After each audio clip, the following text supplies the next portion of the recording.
Assalamualaikum warahmatullahi wabarakatuh. Halo anak-anak hebat, kita ketemu lagi di mata pelajaran kimia.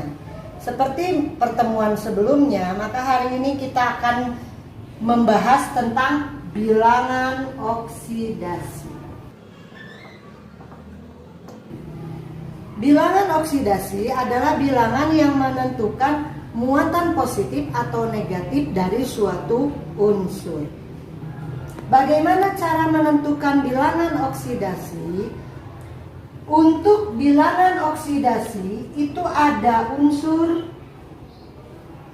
yang memiliki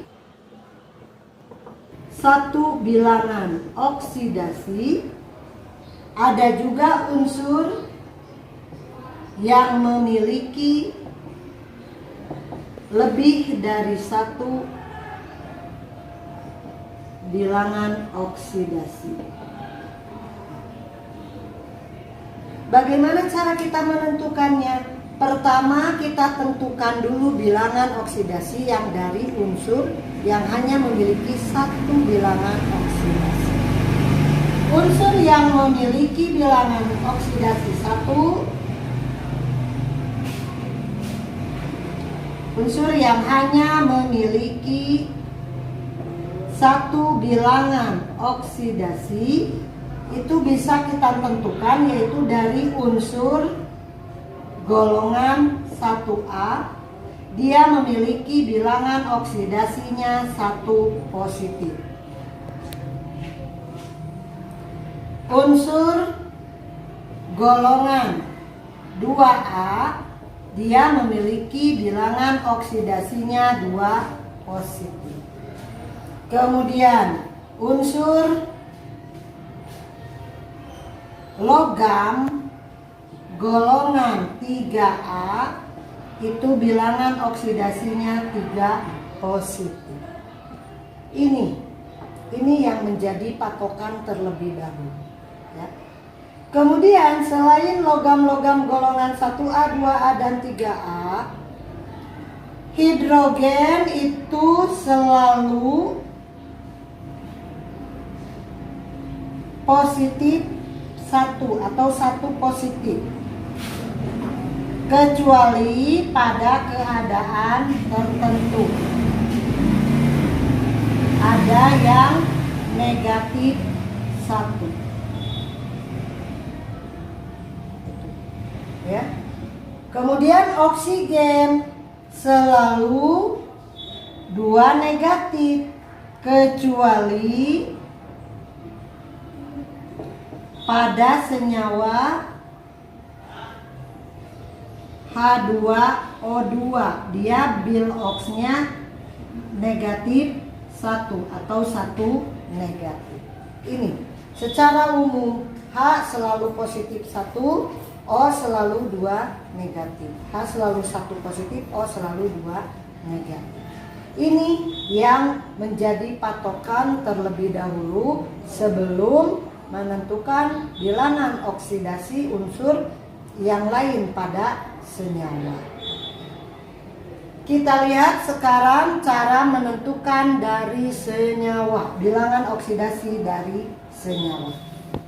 Apabila ada senyawa AS2S5,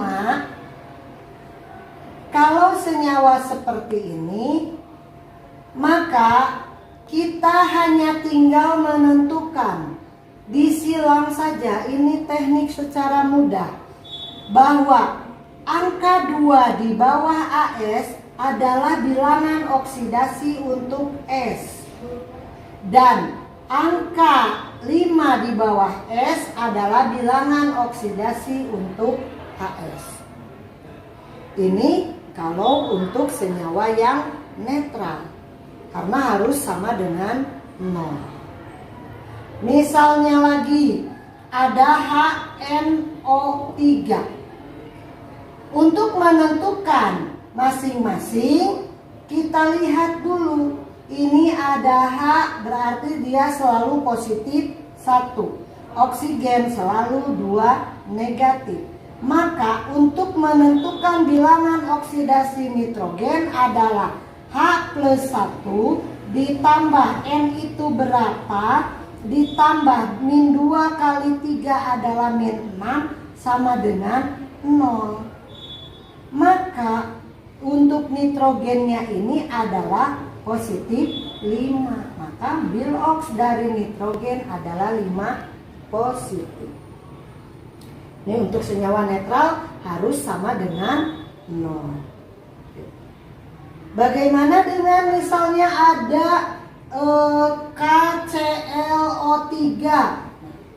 Cl biasanya selalu negatif 1.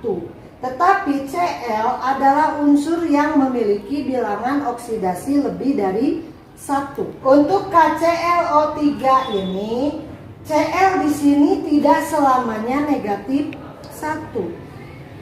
Cl itu merupakan unsur yang memiliki bilangan oksidasi lebih dari 1. Dia bisa positif 1, bisa negatif 1, bisa min 3 plus 3, min 5 plus 5, dan min 7 plus 7.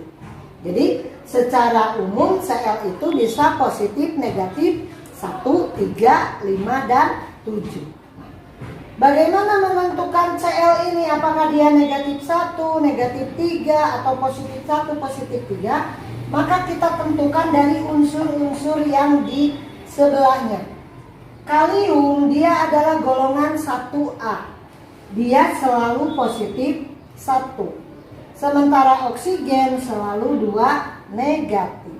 Maka plus 1, 2 kali 3 min 6 sama dengan 0 ditambah berapa?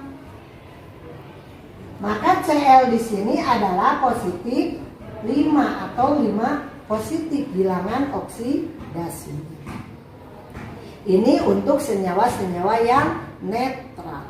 Bagaimana untuk senyawa-senyawa yang ion? Untuk yang ion misalnya ada BiO3 min. Oksigen selalu 2 negatif. 2 negatif kali 3 adalah min 6 ditambah berapa? Tidak sama dengan 0, tetapi sama dengan muatannya. Min 1. Maka di sini BI-nya adalah positif 5 atau 5 positif bilangan oksidasi. Misalnya lagi ada senyawa VO3+.